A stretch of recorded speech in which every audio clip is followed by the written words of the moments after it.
Keaton Jones's mother is a piece of shit.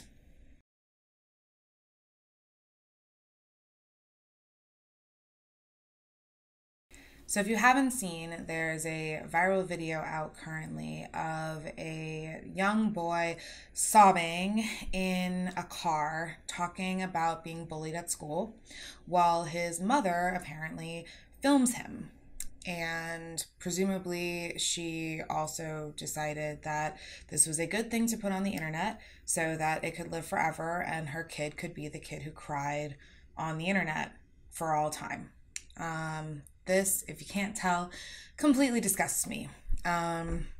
There's been an enormous positive supportive response from people toward Keaton is the boy's name, which I totally understand, and I'm certainly not going to tell anyone that they're wrong for sort of rushing to his support. But this is the best case scenario outcome when you do something like this, when you film your child in a vulnerable moment and put that out on public display. The best case scenario is that a bunch of celebrities, his favorite sports icons, Sean Hannity, whoever else, comes out in support of him, maybe comes and meets him. A couple of people have come to meet him, hang out with him for 20 minutes, give him some swag, give him some gear, and then, a GoFundMe that gives, a whole bunch of money, which of course, is irrelevant to the child. And this just shows a complete misunderstanding of bullying, why it happens, and what helps in terms of dealing with it. This kid is not being bullied because he's poor. He's not being bullied because he doesn't have celebrity friends. He's not being bullied because he's not a viral sensation online.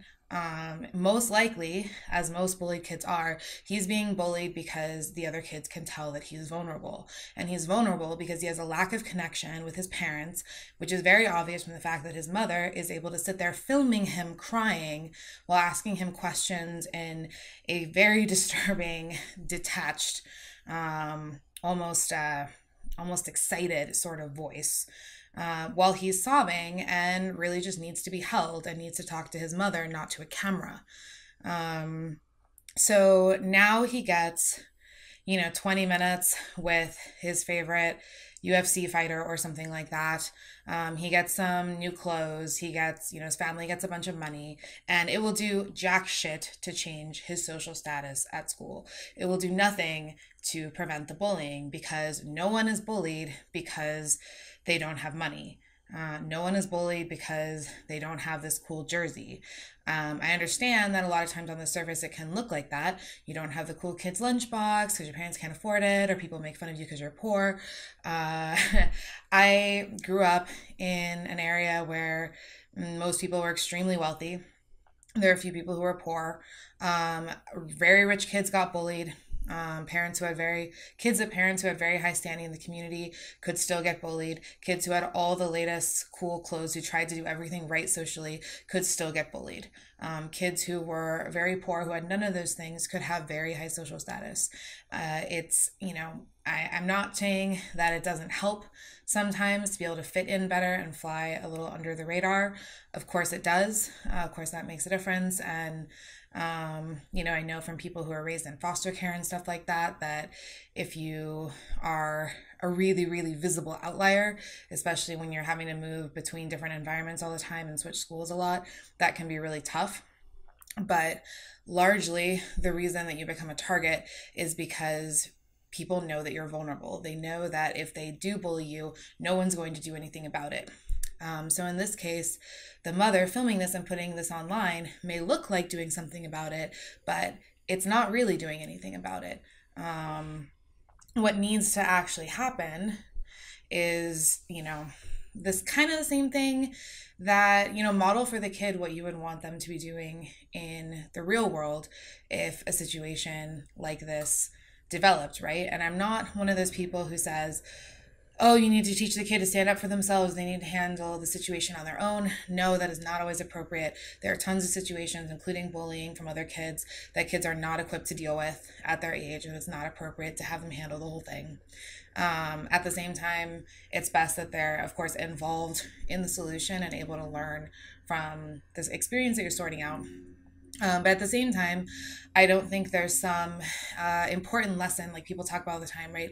The kids who get really badly bullied, there aren't very many of them. So if this were some essential lesson that everyone needs to learn, then we would have 95+% of the population unable to navigate the adult world because they've never been bullied like that. So it's obviously not necessary to go through this experience and learn from it.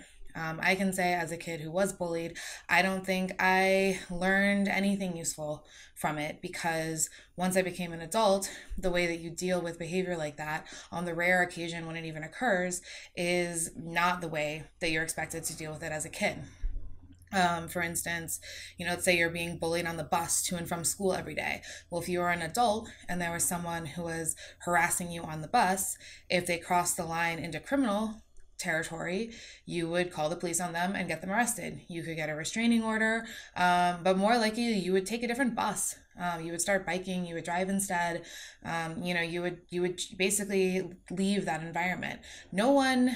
It is very rare for parents to give that option to kids, even if it's like, okay, I'll start driving you to school because the bullying on the bus is really bad. It probably continues on campus as well, and there's rarely any discussion of switching them out of the school. It's always just waited out. You could switch them to private school, you could homeschool them, you could move and put them in a different public school, and all of this stuff is just, but mom really likes her job here and wouldn't want to have to move and get a new job, or we just got this house and it's so nice here, for everyone else, why should we move just because this kid is our kid is having a hard time? Well, I'm sorry, that's the fucking job. That's the job you signed up for. So these solutions that are like, beat up the bully or figure out how to navigate this weird social hierarchy kind of thing. That's not really how it works most of the time in the adult world. There are more subtle things that you need to deal with, right? But if an adult, like let's say Keaton's mother was treated the way that Keaton is at her job, she wouldn't last a week. She would leave that job. She would file a lawsuit for harassment. She would do basically all the things that are not allowed for Keaton to do, because Keaton is forced to stay in the same situation because that's how we've set up the school system in this country and in most countries. So basically that's my take on that. I think it's a really, really upsetting situation. I have to say, I don't think that people should donate to this Patreon. Patreon to support children. I mean, in cases where they need medical care, it kind of makes sense, but the parents are the ones who get that money, not the kid. And this parent has already shown that she makes very, very, very bad decisions as a parent. I mean, it is just unbelievably awful to put your kid out there in, again, the internet is forever kind of way, and think that somehow this is going to lessen his bullying. It's going to make him famous. It's going to make you famous.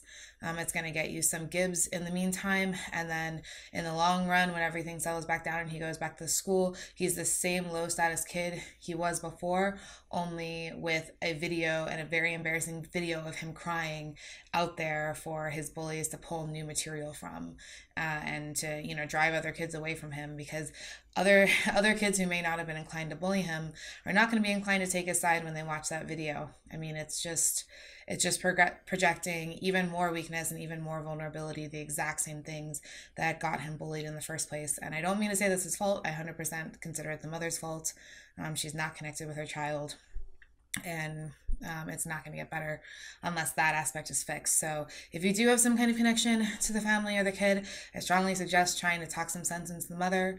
But I think it's kind of unlikely, because you'd have to be pretty self-centered, pretty narcissistic to put your kid through this in the first place. So it's been really, really sad to watch. So don't do that, please. Please don't do that. And don't throw your kids to the wolves either.